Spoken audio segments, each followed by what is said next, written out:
Assalamualaikum warahmatullahi wabarakatuh. Perkenalkan, nama saya Juliana Anggreni Maulidia dari Akuntansi D 2016. Di sini saya akan mempresentasikan tentang sistem akuntansi Jepang dan sistem akuntansi Belanda. Sistem akuntansi Jepang sendiri yaitu mencerminkan gabungan berbagai pengaruh domestik dan internasional. Untuk memahami akuntansi Jepang, seseorang harus memahami budaya, praktik usaha, dan sejarah Jepang. Perusahaan-perusahaan Jepang saling memiliki ekuitas saham satu sama lain dan seringkali bersama-sama memiliki perusahaan lain. Investasi yang saling bertautan ini menghasilkan konglomerasi industri yang meraksasa, yang disebut sebagai keiretsu.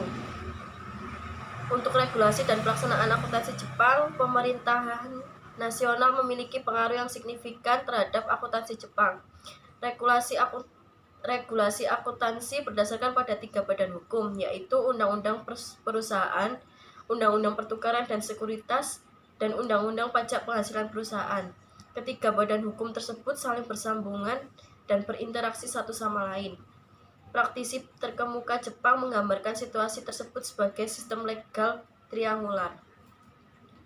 Laporan keuangan Jepang, yang pertama neraca, kedua laporan laba rugi, ketiga laporan atas perubahan ekuitas pemegang saham, yang keempat laporan bisnis, yang kelima jadwal terkait. Perusahaan yang mencatatkan sahamnya juga harus menyusun laporan keuangan sesuai dengan Undang-Undang Pasar Modal yang secara umum mewajibkan laporan keuangan dasar yang sama dengan hukum komersial ditambah dengan laporan arus kas. Pengukuran akuntansi Jepang, Undang-Undang Perusahaan membutuhkan perusahaan besar untuk mempersiapkan laporan keuangan gabungan. Sebagai tambahan, perusahaan yang terdaftar harus mempersiapkan laporan keuangan gabungan di bawah Undang-Undang Pertukaran dan Sekuritas. Akun perusahaan pribadi merupakan dasar bagi laporan gabungan, dan prinsip akuntansi yang sama normalnya digunakan pada kedua tingkatan. Anak perusahaan tersebut dikonsolidasi jika induk perusahaan secara langsung atau tidak langsung mengontrol keuangan dan kebijakan operasional mereka.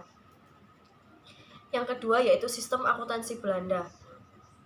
Akuntansi Belanda memberikan beberapa paradoks yang menarik.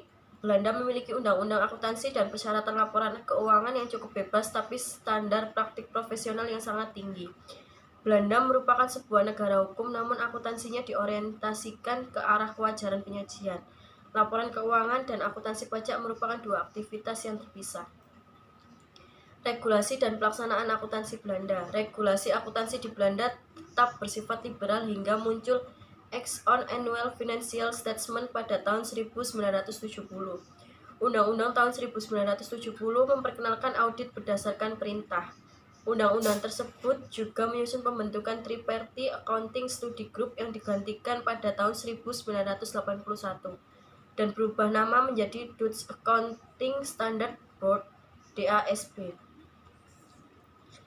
Laporan keuangan Belanda, yang pertama neraca, kedua laporan laba rugi, yang ketiga catatan-catatan, yang keempat laporan direksi, yang kelima informasi lain yang direkomendasikan.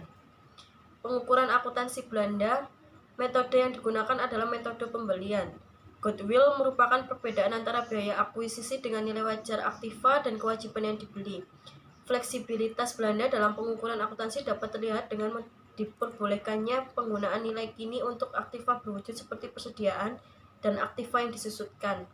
Karena perusahaan-perusahaan Belanda memiliki fleksibilitas dalam menerapkan aturan pengukuran, dapat diduga bahwa terdapat kesempatan untuk melakukan perataan laba.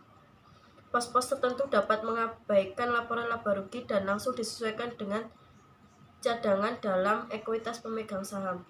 Sekian dari presentasi saya. Wassalamualaikum warahmatullahi wabarakatuh.